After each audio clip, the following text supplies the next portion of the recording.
So, hi, my name is Liz. I'm from Queens, New York, and I was diagnosed with IgA nephropathy in the winter of 2016. I was going to the doctor for regular checkups, and the one thing that I never really thought was a big deal was that I used to get what they called kidney infections, right? So I used to get a lot of UTIs when I was younger. And then every time I would get sick, like I want to say maybe starting like my late teenage years, it would feel like I got the flu, and I would have like cola colored urine, and I would go to the doctor and they'd be like, oh, you have an infection in your kidneys. Years pass, I'm working long hours and just kind of grinding. And I started getting pain in my chest.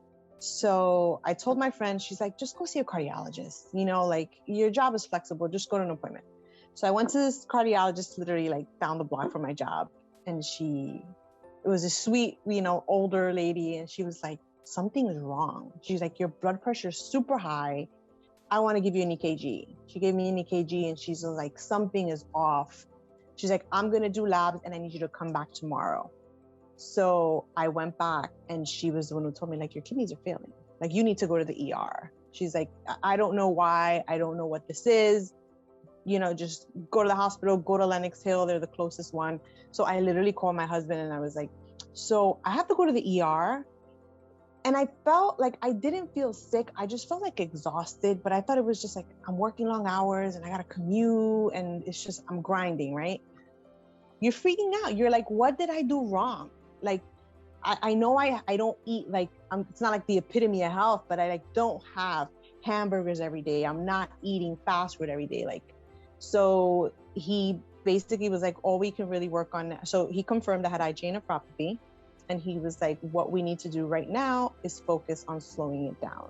And so he put me on prednisone, right? And then that was like a whole nother situation because now I'm dealing with the emotions of having this happen and now recognizing that I feel constantly tired because he's like, yeah, your kidney function has diminished, but it's diminished at such a slow rate that you don't really feel that you're tired.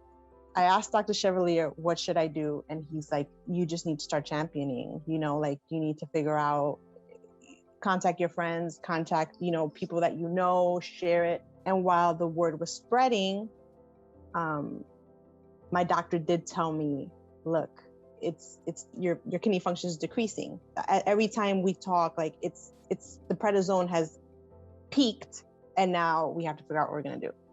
So he was like, I think you need a transplant like next month. I think that must have been like winter 2017. And I was like, you know what? I want to make it through the holidays. So we'll do that. And then come March, we'll do the transplant. And that's what happened, March 1st, 2018. I woke up and I was in recovery from the transplant. Every doctor and nurse that came to speak to me was like, oh my God, this kidney is just like no joke. We put this kidney in your body and it was like, it's time to go to work. And so everyone was being so positive. I was really happy about that. And that just kind of kicked off the recovery with, this is going to be great. I feel like I just have made IgA my buddy. I feel like I definitely try to be healthier. I definitely try to be more positive.